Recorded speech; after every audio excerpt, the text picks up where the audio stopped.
Hi guys, welcome back to my channel. তোমরা সবাই কেমন আছো? ভালো আছো নিশ্চয়ই। আজকে আমি বানাবো পটল চিংড়ি। দেখো আমার মা চিংড়ি মাছ ধরছে পুকুরেতে, আর বাজার থেকে পটল কিনে এনেছিল। পটল চিংড়ি বানাবো আজকে।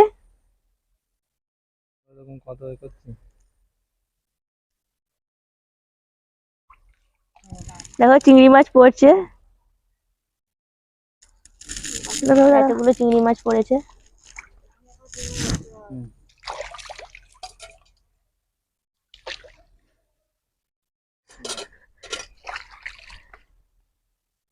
চারটে থোড়া চিংড়ি পড়ছে। এবার হয়ে যাবে। চ পটল চিংড়ি। আমার মা চিংড়ি মাছগুলো বেছে নিচ্ছে, আর আমি এদিকে আলুগুলো কেটে নিচ্ছি।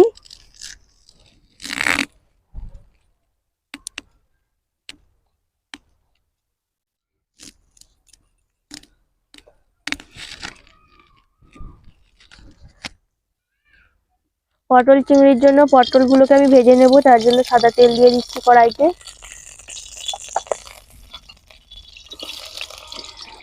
পটলগুলো দিয়ে দিলাম।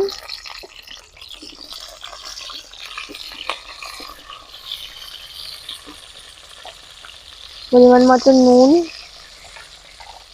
হলুদ দিয়ে দিলাম।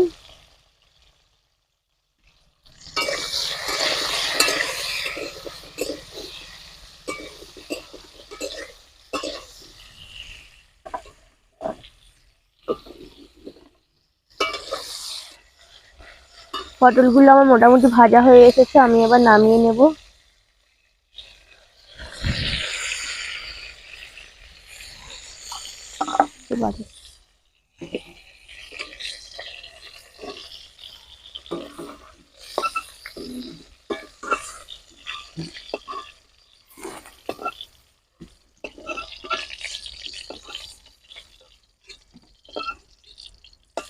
আলুগুলোও ভেজে নিচ্ছি।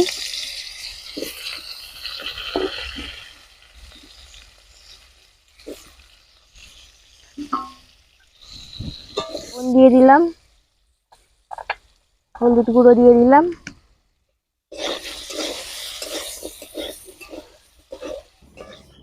চিংড়ি মাছগুলোকে আমি হলুদ আর নুন মাখিয়ে নেব।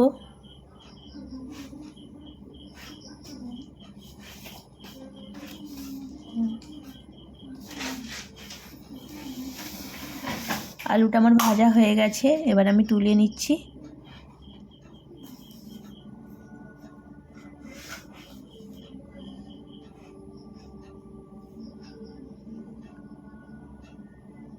চিংড়ি মাছগুলোকে এবার আমি ভেজে নেব খুব ভালো করে।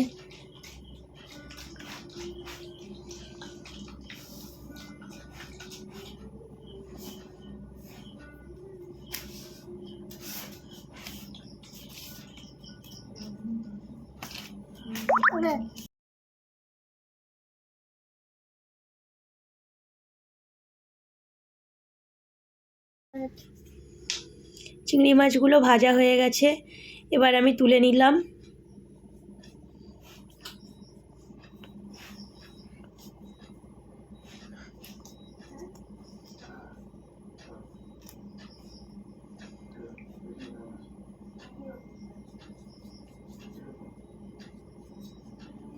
কড়াইতে আমি সাদা তেল দিয়ে দিচ্ছি।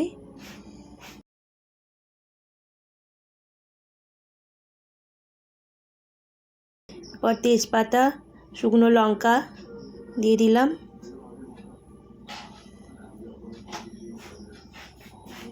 একটু পাঁচ ফোড়ন দিলাম। পাঁচ ফোড়ন তেজপাতাটা ভালো করে নেড়ে নেব।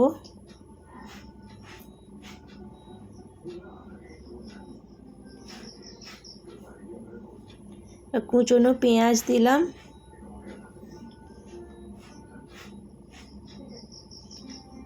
পেঁয়াজটাকে আমি লাল লাল করে ভেজে নিচ্ছি।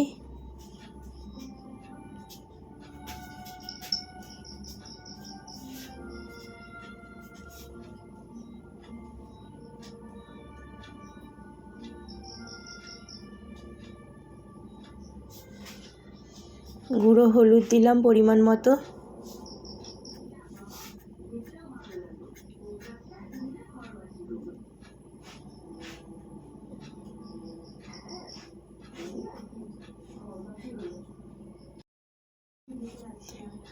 গুঁড়ো লঙ্কা দিলাম,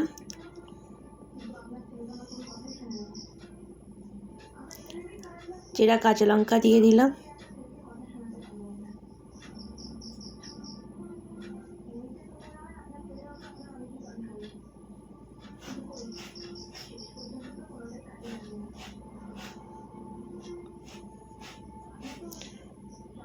রসুন বাটা দিলাম,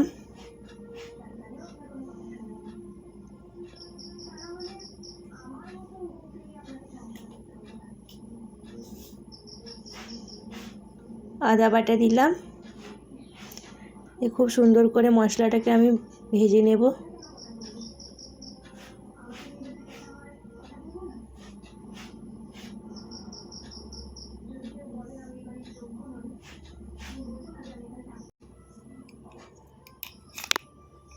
এবার আমি কুচনো টমেটোটাকে আমি দিয়ে দিলাম,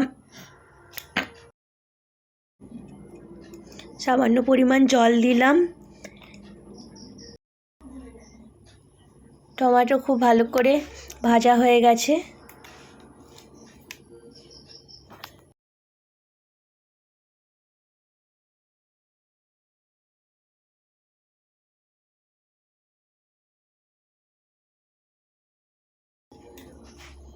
ভেজে রাখা আলুগুলো দিয়ে দিলাম।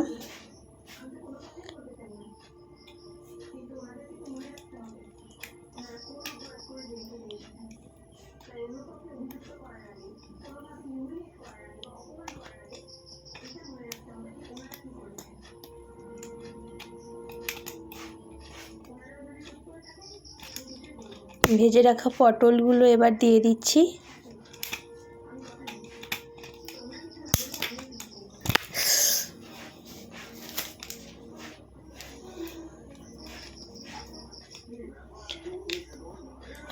পরিমাণ মতো জল অ্যাড করে দিলাম।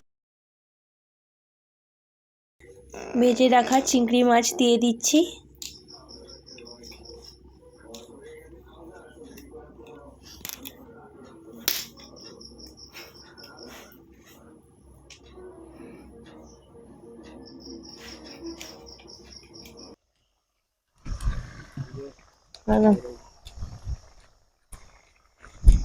পটল চিংড়ি আমার কমপ্লিট, এবার আমি নামিয়ে নেব।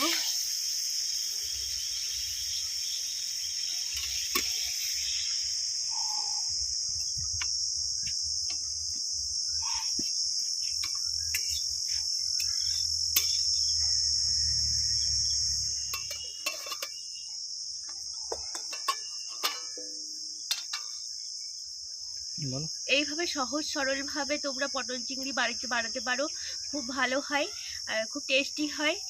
আজকে ভিডিওটি এখানেই শেষ করলাম। সবাই ভালো থাকবে, সুস্থ থাকবে। টাটা।